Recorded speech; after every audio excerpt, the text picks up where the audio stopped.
pada dasarnya yang beratas nadroh adalah beliau Maha. Sehubungannya itu udah beliau mulai Quran diciptakan sampai sekarang tidak ada ilmu seperti Al-Wahdiyah. Apa itu loh? Kok nggak ada? Nggak ada. Kenapa kok yang dipilih beliau? Padahal jarak Quran sampai sekarang sekitar 1000 berapa sekarang ya? Sudah 1400 lebih. Tapi kenapa kok beliau yang dipilih? Kenapa kok yang kedua? Maaf, kenapa kok Ghost Aktop yang ke-24 yang dipilih sebagai kunci daripada Al-Quran?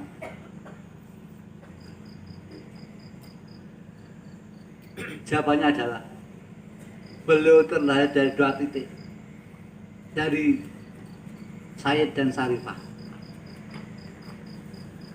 yaitu zuriyah Rasulullah SAW. Beliau Bayi Ma'ruf dari Sayyid, yaitu Sayyidah Hasan. Sedangkan beliau Bayi Ma'ruf, Bayi Hasanah itu dari Sarif Sayyidina Husain menikah. Kemudian terakhir beliau Bayi. Jadi pertemuan dari kedua darah cucu beliau masih satu, yaitu Mbah Yai. Tidak ada yang terjadi. Perkawinan antara cucu Sayyidina Hasan dan cucu Sayyidina Husain yang murni masih Mbah Yai. Maka beliau terpilih sebagai Sultan Aliyah sekaligus qalbu Rasul. Beliau diberi hak Allah wewenang untuk menciptakan ilmu sebagai kunci Al-Quran. Sebelum kita mengenal ajaran Wahdiyah, saya yakin, apalagi seperti saya yang bodoh, seperti saya yang hina ini, jauh dari mampu mengeterapkan Al-Quran dalam kehidupan sehari-hari. Apa itu yang dimaksud beliau? Mulai Quran diciptakan sampai sekarang, bahkan mulai buku diciptakan, tidak ada kunci, tidak ada ilmu seperti ilmu Wahdiyah, yaitu lillah, li Rasulillah. Sekarang kita buktikan dalam Al-Quran ayat Al-Zariyat 56. Bismillahirrahmanirrahim. Wa ma khalaqtul jinna wal insa illa liya'budun. Artinya sudah jelas, kata Allah, aku orang gawe jin lan manungsa kejaba ibadah marang aku. Aku orang gawe jin lan manungsa kejaba ibadah marang aku. Terus, mungkinkah kita sebagai manusia, sebagai makhluk hidup, dalam setiap detik ibadah? Jadi maksudnya saya tidak menciptakan jin dan manusia kecuali ibadah kepada saya. Di sini yang dimaksud kata-kata kecuali, artinya dalam setiap saat, dalam setiap melek merem mata atau berkedipnya mata, dalam setiap naik turun nafas atau munggah mundur nafas, kita harus ibadah. Yakin gak mampu?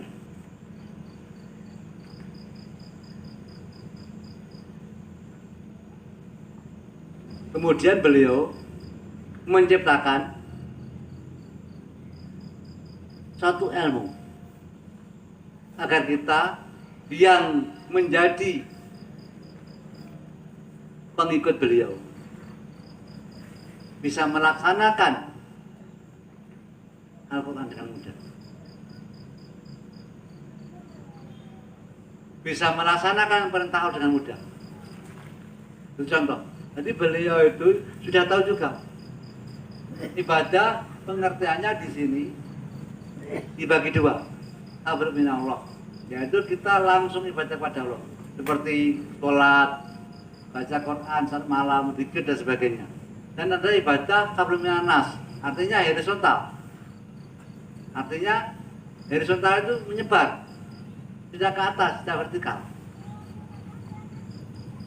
Di sini kita sebagai manusia, makhluk hidup perlu makan, perlu minum, perlu mencari uang, perlu tidur. Dalam segala kegiatan makhluk hidup itu kita sudah tahu semuanya. Terus kalau kita tidak memahami, apakah mungkin melaksanakan dalam setiap saat, dalam setiap naik turun nafas kita ibadah, apa mungkin? Saya tidak mungkin. Apalagi seperti saya yang bodoh ini, jauh dari kemungkinan, jauh dari mungkin, mustahil. Ya. Di sini beliau menciptakan suatu ilmu sebagai kunci daripada orang. Nah sekarang kita pas dulu tentang kabalu minanas, tentang itu. Kita makan, kita minum, ya. Kita niati lillah, ibadah kepada Allah, sudah termasuk ibadah.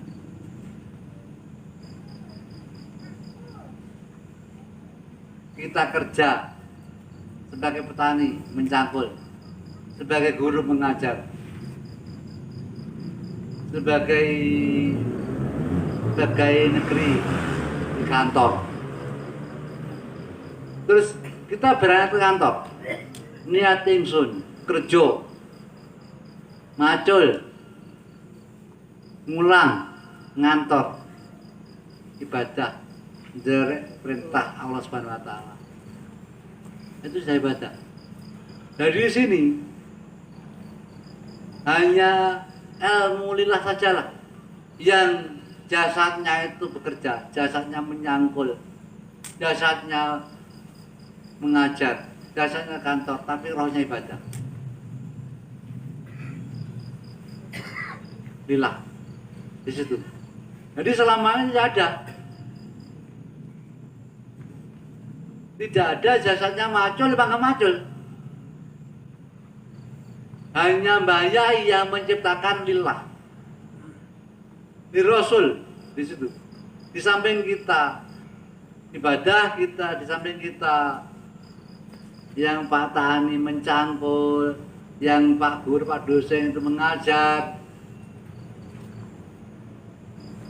yang pegawai negeri ke kantor. Kalau kita niat lillah, ibadah, niat mengikuti sunnah Rasul, itu sudah termasuk roh kita ibadah kepada Allah, walaupun jasad kita di sawah, walaupun jasad kita di ruang kelas, walaupun jasad kita di kantor. Yang dimaksud beliau ini. Jadi intinya tidak ada ilmu semenjak Quran diciptakan seperti ilmu akidiyah. Maksudnya ini. Jadi ilmu yang mana sebagai kunci daripada penerapan Al-Quran. Lillah di Rasul. Di samping itu juga penghijauan daripada dua kalimat syahadat. Syahadat asyhadu alla ilaha illallah. Saya bersaksi tidak ada Tuhan selain Allah. Terus bagaimana menghijaukan? Bagaimana mengeterapkan daripada syahadat-syahadat itu? Yaitu kita mengeterapkan lillah dan billah tanpa kita sadari. Kalau kita sudah mengeterapkan niat ingsun, apa-apa sesuai dengan pekerjaan kita, kita mengikuti ibadah perintah Subhanahu wa taala. Kita menyadari yang menciptakan menggerak pada Allah Subhanahu wa taala. Itu sudah secara otomatis kita membuktikan pengeterapan daripada syahadat yang pertama. Saya bersaksi tidak ada Tuhan selain Allah. Jelas. Jadi kalau kita bersaksi tidak ada Tuhan selain Allah, otomatis lillah dan billah. Dan di Rasul itu adalah penghijauan atau pembuktian daripada syahadat kedua, bahwa itu anna Muhammadar Rasulullah. Dan saya bersaksi bahwa Nabi Muhammad adalah utusan Allah. Bagaimana pembuktian dalam kehidupan sehari-hari? Bagaimana pengetarapannya agar kita bisa mengejawantahkan atau membuktikan praktek dalam nyata syahadat yang kedua. Di Rasul. Di samping lillah billah li Rasul. Kita melakukan hal yang baik, tidak maksiat, kita niati mengikuti Rasulullah. Dan kita menyadari karya Rasulullah. Itu secara otomatis tanpa kita sadari kita mengejawantahkan dalam syahadat yang kedua. Artinya kita sudah mempraktekkan dalam kehidupan sehari tanpa kita sadari. Itulah keajaiban ilmu yang diciptakan Bayai. Terus bagaimana dengan kita? Otomatis kita harus serius mengikuti tuntunan beliau. Kalau kita tidak mengikuti tuntunan beliau, tidak mungkin bisa lillah, tidak mungkin bisa li Rasul, karena Rasul tuntunan beliau. Kita tidak mungkin mampu, apalagi saya yang hinain, saya yang bodoh ilmu ini, tidak mungkin mampu mengeterapkan atau mengejawantahkan dua kalimat syahadat. Terus bagaimana kalau kita bersaksi pada Allah, tapi nyatanya tidak melakukan yang kita saksikan? Bagaimana? Berarti kita tergolong orang munafik. Munafik. Selalu bicara, saya bersaksi tidak ada Tuhan yang kami sembah selain Allah. Saya bersaksi bahwa Nabi Muhammad SAW, tapi kenyataannya kita tidak melakukan. Janji palsu, pengkhianat. Yaitu mengkhianati Allah SWT, mengkhianati Rasulullah. Terus kalau kita lilghus, tapi kita tidak melakukan, berarti kita mengkhianati beliau di zaman. Maaf. Sekali lagi saya maaf. Ini demi Allah, baik dakwah kepada saya. Seseorang yang tidak mengakui jasanya beliau Ghos, maaf, tidak ada maaf bagi mereka. Maaf, sekali lagi saya maaf. Orang yang tidak mau mengakui jasa beliau Ghos, otomatis tidak lil Ghos. Dan kalau kita tidak ketemu dengan Ghos, tidak ketemu dengan lembar sakitnya, kita sampah, kita kotoran. Kita ketemu dengan sawakidiyah, kemudian kita diangkat derajat kita, dijadikan pengawas sawakidiyah oleh Mbah Yai. Bagaimana sekarang? Maaf, orang yang tidak mengingat jasa orang lain itu kurang baik, apalagi jasa beliau Ghos. Dan yang tidak beliau Ghos, sudah beliau itu sampah, akan celaka selama-lamanya. Dan bagaimana dengan janji kita sanggup jadi seorang wakil daripada Mbah Yai? Padahal wakil itu al-wakilu muas-wakil. Yang mewakili harus sesuai dengan yang diwakili. Sudahkah kita seperti itu? Maaf.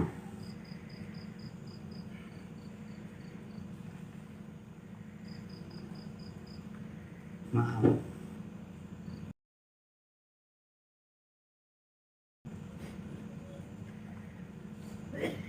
Terus bagaimana dengan beliau sendiri? Suatu contoh, kita bayangkan diri kita sendiri. Ada orang berjanji, saya sanggup dados wakil panjenengan. Sudah kita bayangkan kepada diri kita masing-masing saja lah. Kita bayangkan orang berjanji pada diri kita masing-masing. Janji sebagai wakil. Terus di saat kita tidak ada, terus tidak melakukan apa yang kita inginkan, bagaimana perasaan kita? Maaf, Mbah Yai sendiri juga manusia, punya rasa kecewa. Maaf, saya bicara ini tanpa ada niat merendahkan Mbah Yai. Mbah Yai juga manusia. Mbah Yai punya rasa kecewa, Mbah Yai punya rasa malu, Terus bagaimana kalau kita tidak taat pada bayi?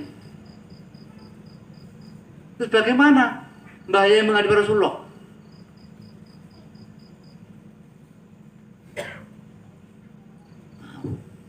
Sekali lagi saya mohon maaf.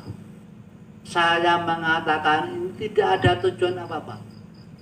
Saya hanya inginkan saudara-saudaraku mengamal bahagia di akhirat. Demi Allah.